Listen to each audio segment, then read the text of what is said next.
If you're a student that's thinking about applying to PA school in the near future, or you're about to apply in this upcoming cycle, or you're a student that just applied and you're looking into reapplying, I hope this video may be helpful. We're going to be talking about some of the things that you should be keeping in mind as you're progressing through the timeline, and some pitfalls to avoid and mistakes that I did, and just some of the things that I wish I knew as I was starting, this beast of an application that is CASPA. ¿Qué onda, plebes? Welcome back to another video. My name is Mario Navarro. I'm the Mexican PA, a second-year PA student at UC Davis in Sacramento, California. If you find any of this content helpful, be sure to like and subscribe, and share this with other pre-PAs to help this channel grow. So let's dive right into it. The overview of the pre-PA timeline. So the first question that I want to answer is, how long is the process? Depending who you ask, you may get a different answer. And it also depends on where you're at in your journey. A student that's just coming out of high school, about to start college, and is looking into getting into the PA field, that answer is going to be different than someone who already has their bachelor's degree. But in general speaking, the entire process takes about 6 to 8 years. Your bachelor's degree, which is required, usually takes about 4 years to complete, and then PA school, which is what I'm currently going through, is 2 years. One thing to add is that more often than not, a lot of students take what they like to call a gap year. I consider it a growth year, but that will add on another 2 years. So I'm gonna have to stop the video right here. As I was editing, I realized that I forgot to mention a couple things that are important about the gap year. The reason it exists is because, unlike medical school, PA school requires you to have direct patient care experience. And so a lot of students, after they graduate college, they'll go on to get some sort of cert or something and start getting those hours. And so it'll take them a year or two to get those hours and be ready and eligible to apply to a PA program. If you're a student that's specifically coming out of high school and you want to become a PA, I would highly recommend that summer between high school and starting college, that you look into obtaining some sort of certification to work as an EMT or as a CNA or as a medical assistant. If doing so will allow you to get a job part-time while you're in college and start chipping away at those hours. So for the CASPA application, there are 4 main ingredients that make up your application, and these are what I would consider are the most important elements. Number 1 is your prerequisite coursework, and this is taking coursework that will make you highly competitive, and you want to make sure that you're excelling academically in these courses and that they meet the requirements for whatever school you're considering applying to for PA school, and that differs between programs. The second is your patient care experiences. So these are hands-on direct patient care where you're responsible for that patient and you're potentially making medical decisions. Number 3 is your letters of recommendation. So you're going to want at least 3 glowing letters of rec that showcase your strengths. And number 4, your personal statement essay, where you really answer the question why you want to be a PA. So those are the 4 main ingredients. Now, the seasoning is all of the extra stuff that really makes the flavor, I guess, of your application, really makes it pop and stand out, which is what we want. These are things like additional healthcare hours, non-healthcare hours. If you don't know what the difference is between healthcare, patient care experience hours, and non-healthcare hours, and this just all sounds super confusing, don't be alarmed. I have made a video in the past talking about these specific things, and you can watch that right here. So the seasoning, like I said, are your additional hours like healthcare, extracurriculars, leadership, research, shadowing, teaching, volunteer. They're not necessarily required. Some programs may require it, but this is just optional things that you can have that are going to boost your application and are, again, the seasoning to make you more competitive. Now, CASPA. CASPA is the centralized application service for PAs. Think of this like the oven. You put all of your ingredients together, all of the seasoning on top of the meat, and then you're gonna throw that into an oven. This is the oven.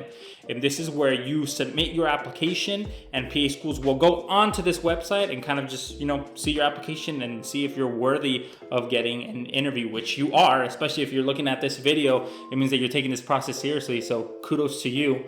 So now the CASPA application process takes about 2 years in total, and this can be kind of confusing to students, so I'm going to use an example. If you're a student that is planning to apply to this upcoming CASPA application cycle that opens in April of 2023, that is to gain admission for most schools to start in the fall of 2024. I hope that makes sense. But I'm going to take you through the entire process month to month of what that should look like and some of the things that you should be focusing on. So starting with January, I know I'm posting this in the month of February, but if you're watching this in the future, January is a month where you really want to just start getting your things together. This is where you want to confirm that you're on track with all of your coursework and that you're going to be able to finish it on time by the time you have to apply to PA school.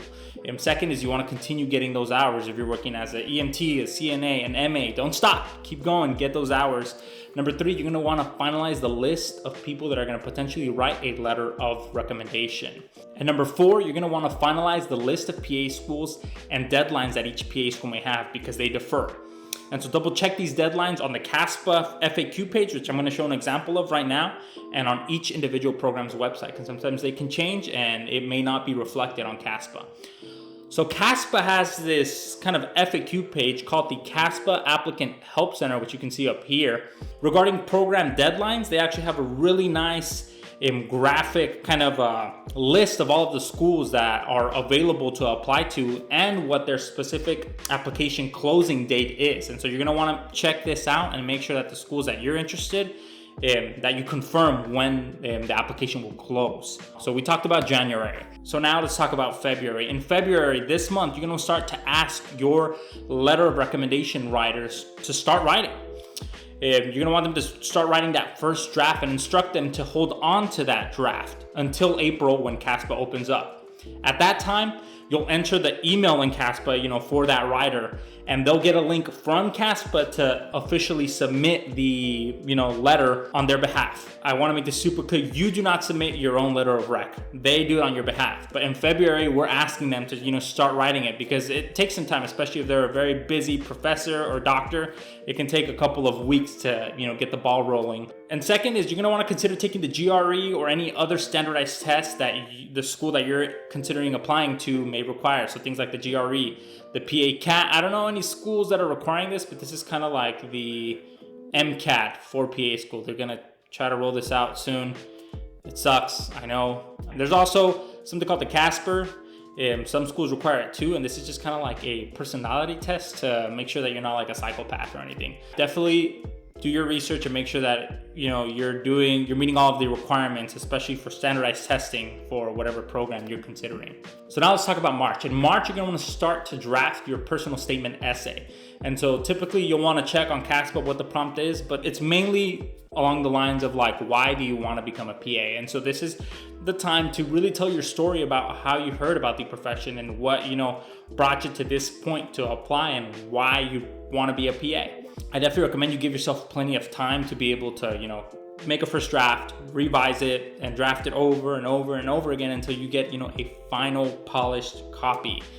If you have seen, I have another video where I dive into my own CASPA application, and in there I read you my personal statement. And go check that out if you're interested. But you'll see that polished essay wasn't written in 24 or 48 hours. It was an entire month process where I was writing and giving it to my wife, giving it to friends, and getting their feedback and polishing it over and over and over again. So I highly recommend you start early. And number 2 is you really want to check in with those letter of recommendation writers.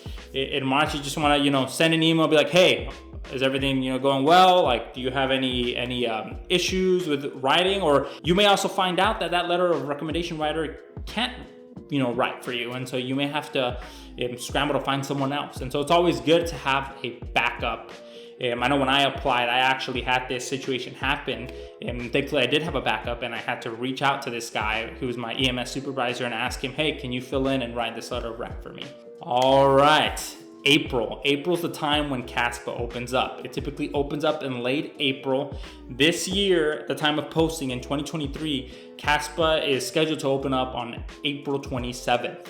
And so that's going to be the earliest date that you can go in there, open up the application for the 2023-2024 cycle.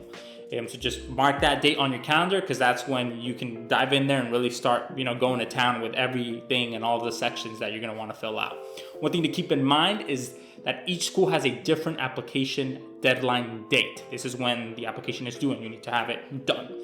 Aim to submit by the end of May or early June if possible. This is mainly the earlier the better, because there's some schools, it's not common anymore, but there are some schools that use something called rolling admissions. And what that means is that it's kind of like a first come, first served basis in terms of who they're offering interviews to. And so the earlier that you submit, the earlier that they're gonna see that application and offer you an interview. And for rolling admissions, you can double check on the unique school's website that you're applying to figure out if they do that, and so that you can take advantage of it. Number 2, you're gonna wanna submit all transcripts to CASPA. So you're gonna wanna make sure a couple things, 3 main things. You're gonna wanna make sure that your grades for that spring quarter semester, if you're still a student, are finalized and posted on your unofficial transcript before doing it. So before you request your transcripts, double check that all of your grades are in there. Number 2, official transcripts must be requested by you, the student, from your school's official registrar office. If you're a student that's gone to multiple schools, you're gonna have to do this for every school. That school will send the transcript, the official transcript, to CASPA. Definitely go into the CASPA FAQ page, and there's a section on transcripts where they kind of dive into some of the options to do this. You can do this by mail, and you can do this electronically through companies, third-party companies like, well, I think it's called like Parchment or something like that. But it really depends on your school and if they participate in that electronic delivery. So make sure you check the CASPA FAQ page under transcripts. Now, May to June. So like I said, around late May, early June is where you're gonna wanna submit CASPA. And before you hit that button, I want you to do 2 things. Double check for spelling and grammatical errors.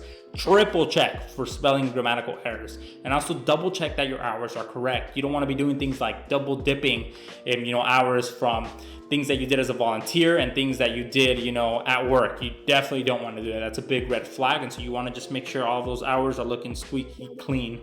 And number 2, you're going to want to take your GRE or CASPA or whatever test you signed up for in February.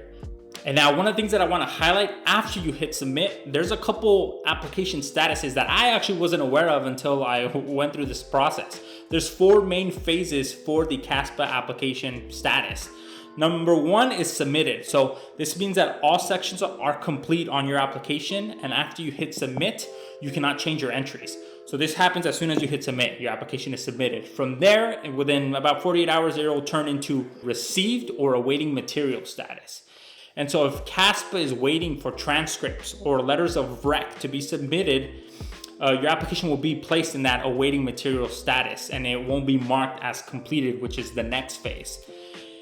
Once everything has been received, then your application will progress into the completed/verifying stage. And so this just means that all materials, payment, and at least 2 letters of rec have been received officially by CASPA. And then it goes into the final stage, which is the verification stage. And so this stage typically takes about 2, can even take up to 4 weeks to do, depending around the time that you submit. But this is essentially the time that CASPA gets all of the things that you submitted, all the materials, and verifies. It verifies the courses that you inputted match up with your transcripts and make sure that, there's no double dipping of those hours like we talked about. And they're essentially verifying that your CASPA application is honest, true, and complete. And after going through this verification process, the final phase of your CASPA application is the verified stage.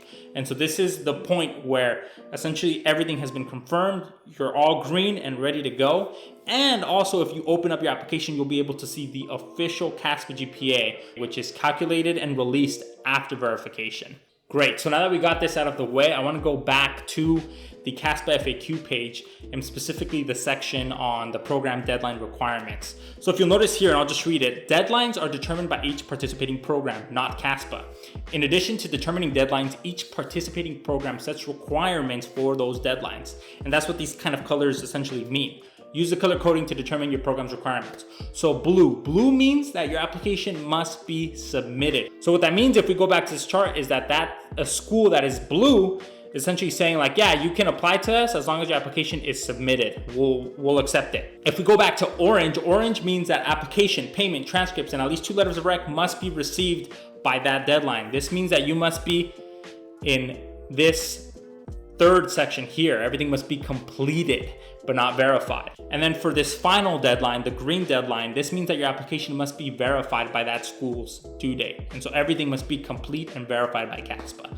And so if we look through kind of this list, you'll see some schools have differing colors. And so like this school here, Central Michigan University, they have blue. So that means that you can just hit submit by that due date. And even if, everything's not complete or there's still, a letter of rec pending, they're still gonna, accept your application. You still need to go through that entire process, but they won't throw out your application just because you only have it in the submitted phase. Same goes for, the orange color, and same goes for the green. And so make sure that you verify what your school will accept.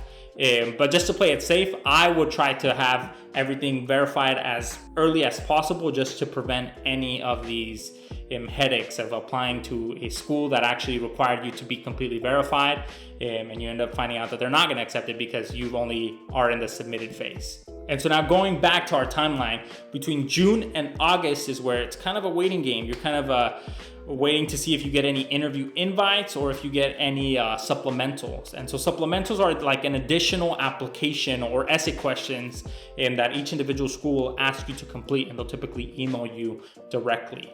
And these are typically sent before interviews, but in my case at UC Davis, they actually send it after the interview.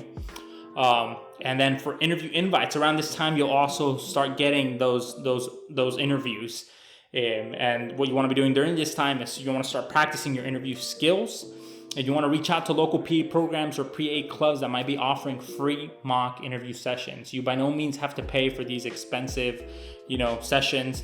There are companies out there that offer some good feedback, but I would first try to figure out if there's anything local with student organizations. And I do want to highlight mymentor.org, specifically in California.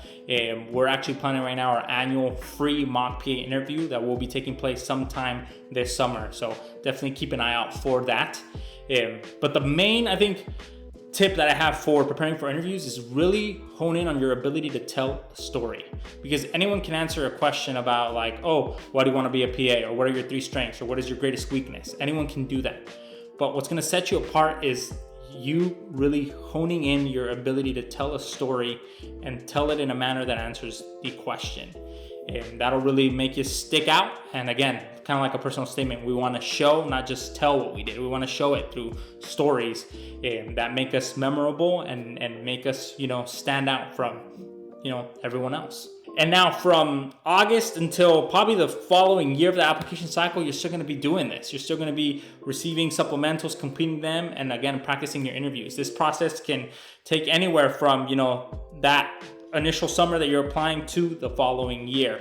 And so again, just as a reminder, if you're applying this April 2023, it's to gain admission for the fall of 2024, the following year. So at any point in this time, you may, receive interviews, receive acceptances, rejections, waitlist.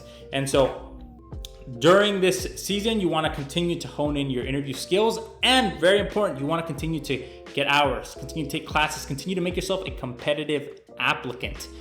Because the reality is about 30% of students who are applying to PA schools are getting in, and the majority of students getting in are reapplicants. And so having that mentality, especially if this is your first time applying, that I may have to reapply, will keep you in a headspace where you're continuing to grow as a pre-PA, continuing to stay involved in, all of the good things that you're doing, like taking classes and working as an EMT. And so in the event that you're not accepted on your first try, you won't be caught off guard that you have to reapply. You'll still have, and you'll be even more competitive because you're going to have more hours and all of that good stuff. And so at some point in this journey, we'll receive one of these 3 news, hopefully an acceptance, which is amazing, or you'll be waitlisted, which is good, or rejected. If you're rejected, it's not the end of the world. And again, like I said before, most students are reapplicants. And so one of the things that I always tell my mentees is that it's not a matter of if you get into PA school, but when you get into PA school. This is a journey, and everyone's journey is a bit different. And some students get in on the first, some on the second. I have classmates who, it took them 4 or 5 application cycles to get into a PA program. That's not to say that that's going to be what's going to happen in your situation. If you're watching this video, I would imagine that you're a student that's proactive, that's, on top of your schoolwork and all of your things. And hopefully by watching this video, we increase your chances of getting in, because that's the whole goal of this channel, is to help you get into PA school and stay in PA school.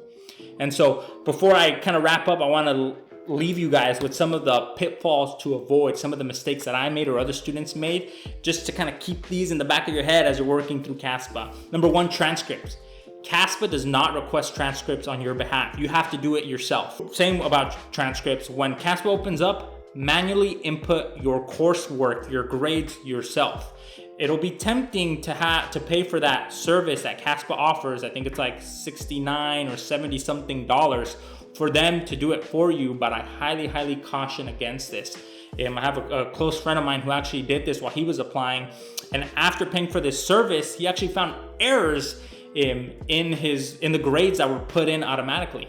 And so to avoid that headache and to save some money, just do it yourself. It may take a couple hours or days, but no one's gonna be more meticulous than you when you're inputting those grades. Number two is your letters of recommendation. You're gonna wanna confirm that your writers have submitted on their end the letter of rec and that it's been successfully received by CASPA. And the way to do that is essentially you go into, there's a section within CASPA where it'll say submitted and received.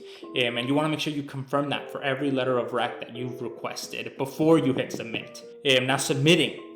You actually won't be able to hit the submit button until all sections of CASPA have been filled out. Until then, you won't see really the option to proceed with payment. And so I know sometimes students can be confused, like, oh, why can't I submit? Well, just all the sections need to be completed.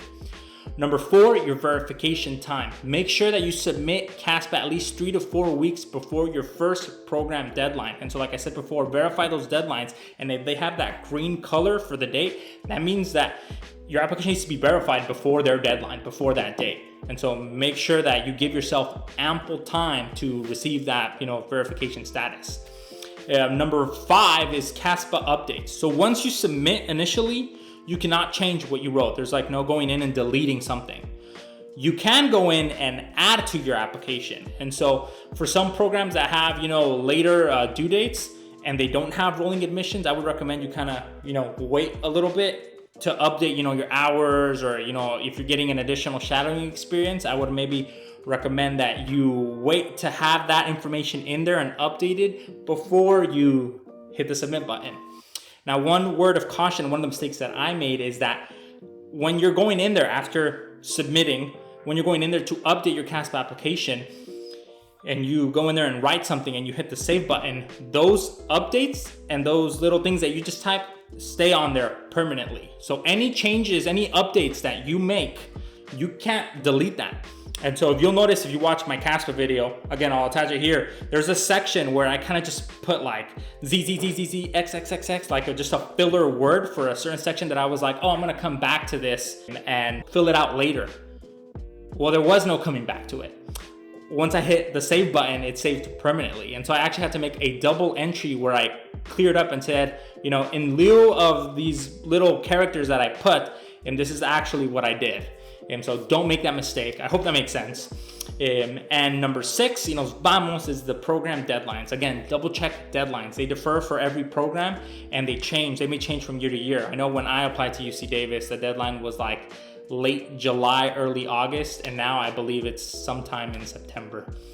So that's pretty much all of the tips and tricks and pitfalls to avoid when applying to your CASPA. If you found this content helpful, make sure you like, subscribe, write a comment if you have any questions. And again, I'm here to help you guys. Ánimo plebes, sigan echándole ganas. We've said in this channel before, we need you in this profession, and that's why we do what